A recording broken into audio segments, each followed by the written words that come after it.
Je pense que le plus marquant, c'est quand j'ai mis mon pied dans l'examen, quoi. Le premier jour d'examen, j'ai cru que Le premier, celui du S1? Celui du S1 ou celui du ouais, S2? Hmm. le premier du S1, j'ai cru que j'allais faire une syncope, j'arrive là-dedans. Ah non, mais vraiment, j'ai tellement pensé à cet examen toute ma vie, finalement, depuis que je sais ce que je veux faire, que je me Ouais. suis dit, putain, c'est aujourd'hui que je signe mon arrêt, quoi, en fait. Genre, je sais, en fonction de ce que je vais faire aujourd'hui, je vais voir ce que je fais plus tard. Enfin, c'est Ouais. incroyable.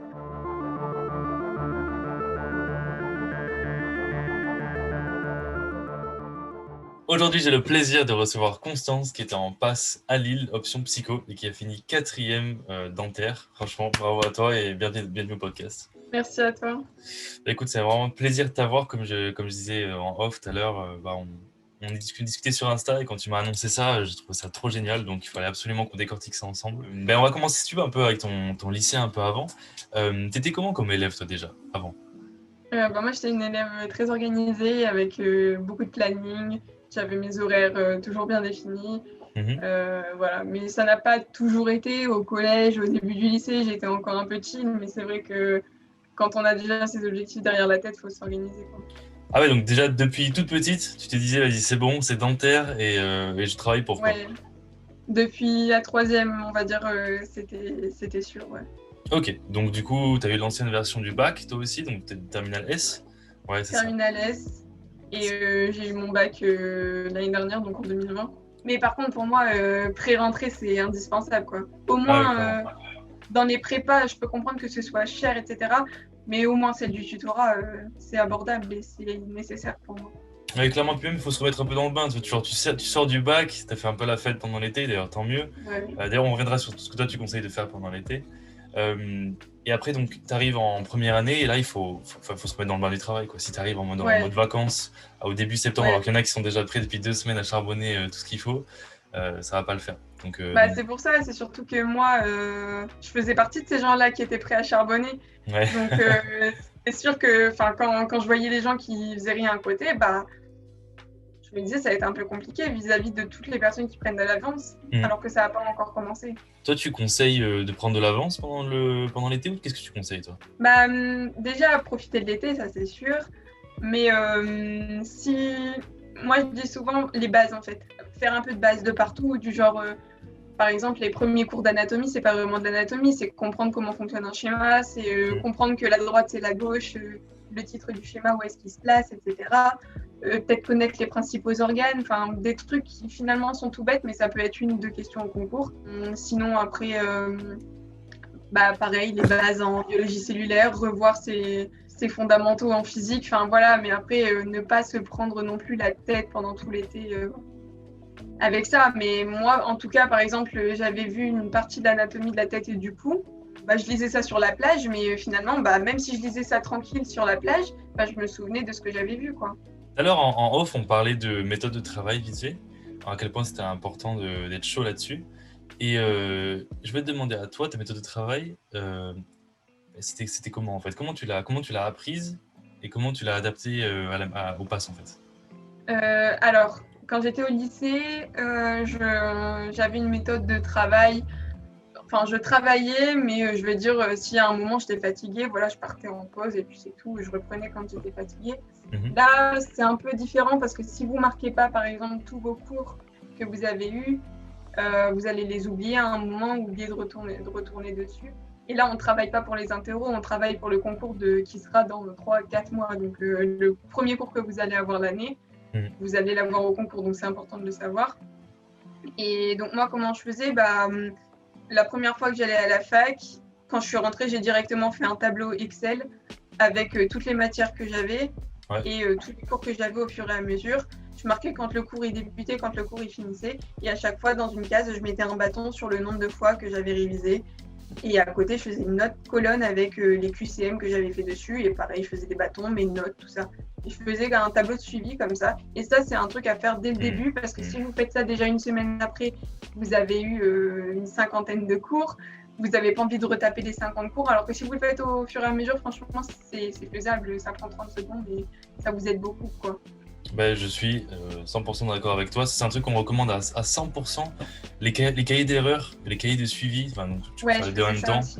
C'est le must du must parce qu'avec ça, tu es au courant. Souvent, on peut avoir l'impression qu'on apprend en passant du temps devant ses polis à essayer de les mémoriser et tout. Mais en fait, si on prend un peu de recul, plus tard on revient dessus, on se rend compte qu'on connaît pas grand-chose. Et les carnets de Ouais, c'est ça. suivi et d'erreurs, ça permet vraiment de se concentrer et de comprendre qu'est-ce qu'on sait vraiment en fait. Au Ouais, final. et ce que je conseille aussi, c'est de pas faire les QCM trop tard. Souvent, les gens, ils attendent de connaître parfaitement leur cours. Alors, ça peut être une technique, mais en tout cas, moi, souvent, on me disait, oui, tu fais les QCM trop tôt. Sauf qu'en fait, le fait de me tromper, moi, ça me faisait apprendre C'est vachement. vrai.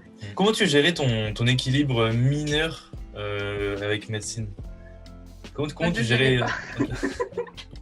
Ça revient Je souvent, gérais ça. Hein. Ça absolument revient pas. souvent le bof. Au final, je gérais Bah, pas en quoi. fait, on a été lâchés là-dedans sans rien. Finalement, là encore, les personnes qui vont passer en LAS, en passe, ils ont une année de recul. Et nous, quand on est arrivé là-dedans, on ne savait pas du tout comment ça se passait. Donc, moi, au Ouais. début, j'allais à la fac le vendredi. J'étais en mineur psycho, donc je faisais 9h midi, 13h, 4h, quelque chose comme ça. Je rentrais chez moi, je faisais que de la médecine tout le temps. Donc, premier semestre, j'ai Ouais. pas ouvert un seul cours de psycho. Jamais. Mais jamais, hein, même pas relu, Ah même ouais. pas retapé, rien du tout. Je fermais mon ordi et à la semaine prochaine. Donc, j'ai eu la chance de passer mon concours de médecine et d'avoir une semaine pour réviser. Donc, en une semaine, c'était faisable parce que j'avais quand même écouté en cours, j'étais pas non plus à l'ouest, et puis que c'était abordable. Mais il y a des gens qui ont fait comme moi, qui étaient en mineur droit, qui étaient en mineur physique, qui étaient en mineur maths. C'est pas du tout la même chose. Si vous faites ça, vous allez complètement tomber. Donc, je pense que ça dépend de votre mineur. Et maintenant que vous avez le recul, cherchez sur les groupes Facebook, les groupes Instagram des personnes qui ont fait cette mineure et qui vont vous dire les erreurs qu'elle a fait et ce qui est important de faire.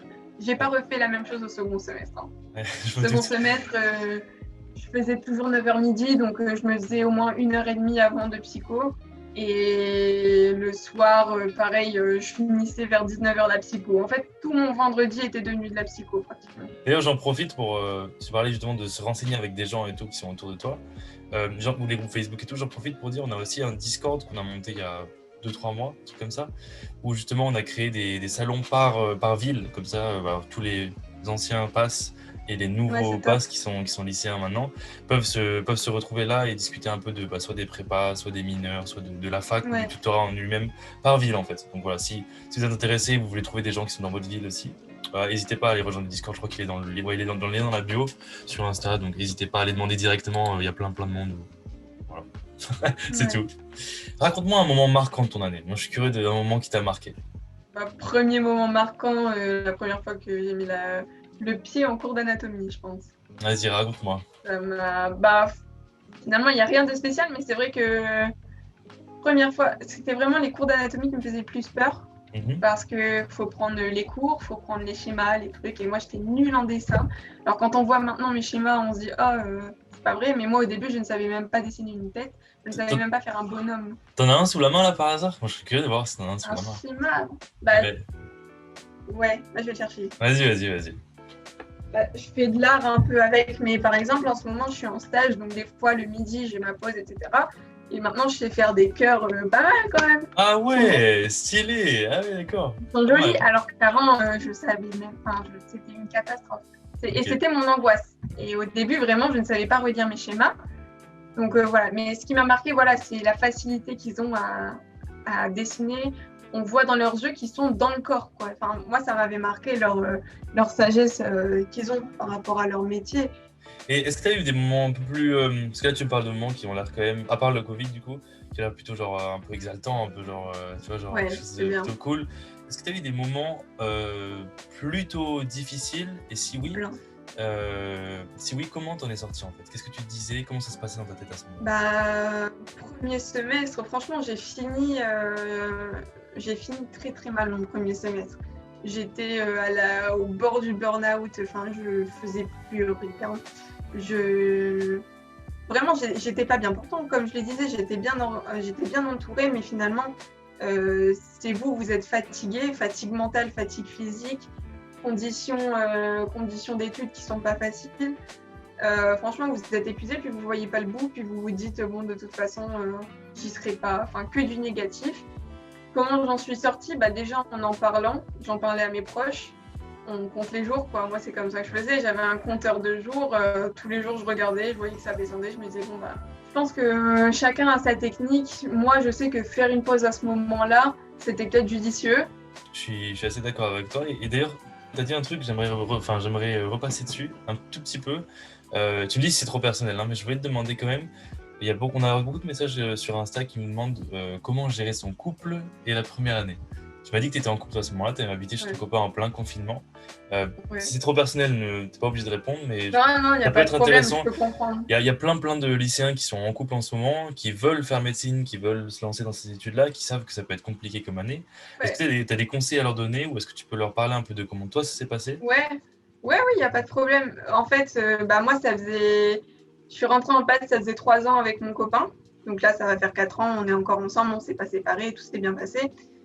Déjà, être avec quelqu'un qui comprend vos études, c'est hyper important. Pourquoi vous le faites?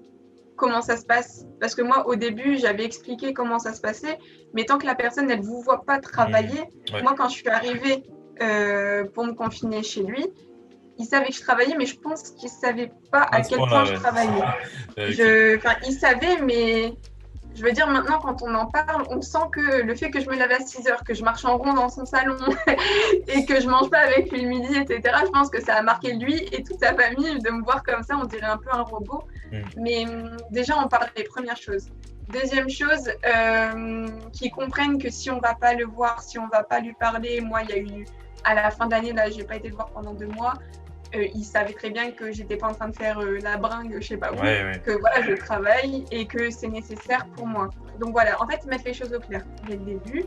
Et aussi, si vous voulez vraiment que votre couple continue, etc., prévoir les pauses, savoir que le samedi soir, vous le passez avec lui. Mais voilà, c'est de samedi soir à dimanche 10h. Et après, on recommence. Sinon, après, c'est l'anarchie. Et vous êtes perdu, vous allez stresser, du coup vous allez être désagréable et ça va se ressentir. Enfin voilà. Je pense que ça c'est les 3 piliers. Après évidemment il y a tout ce qui est à côté. Je pense que si vous êtes ensemble depuis pas très longtemps, c'est pas vraiment la durée, mais il faut que le couple soit stable. C'est-à-dire si déjà des petites embrouilles du style jalousie à droite à gauche tout le temps. Pour moi, c'est pas un couple qui est très stable. J'essaie de peser mes mots, j'espère que je vexe pas des gens. Mais pour moi, faut vraiment, voilà. Moi, ça faisait 3 ans que j'étais avec la personne, mais comme je dis, c'est pas la durée qui compte, c'est que c'était une personne avec qui je pouvais tout dire. Si je me sentais pas bien, et voilà, je le disais. Et des fois, il me rassurait même pas. C'est juste qu'il me disait, bon, allez, vas-y, là, ça fait 1 an que tu veux faire ça. Ça fait des années que tu veux devenir dentiste, maintenant tu y vas. Des fois, il ne faut pas toujours brosser les gens dans le sens du poil, il faut leur mettre une petite claque. Donc, il faut aussi avoir des personnes qui vous comprennent, mais qui savent aussi comment vous fonctionnez et comment vous allez faire, comment ils vont réussir à vous redonner un petit coup de jus.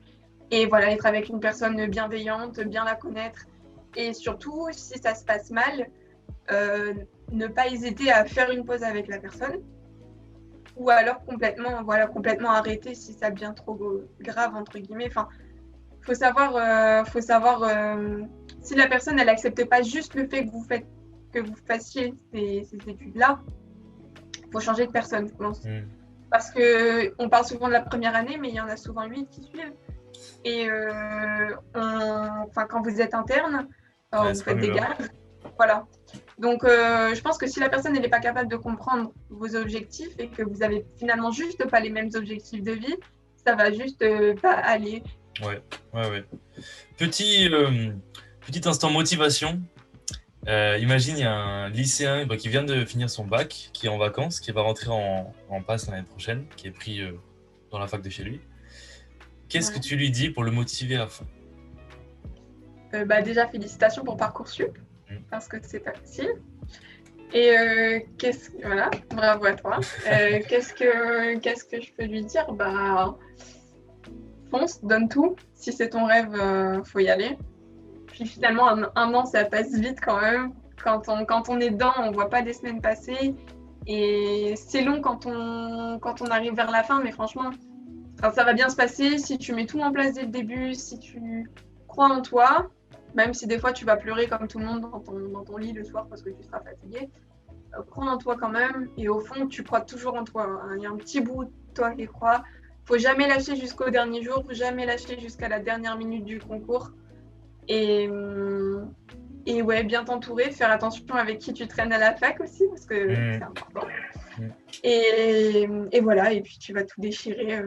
Et je te souhaite le meilleur. Merci Constance, merci pour ces beaux mots. Je suis sûr que là, en vrai, dans ce podcast, on a dit beaucoup de choses ultra intéressantes. Ceux qui nous ont écoutés, c'est sûr qu'ils ont appris pas mal de choses. Je te remercie énormément d'avoir accepté l'invitation. Encore une fois, Merci à toi. bravo, 4e en dentaire pour ton rêve. Franchement, bravo. Merci.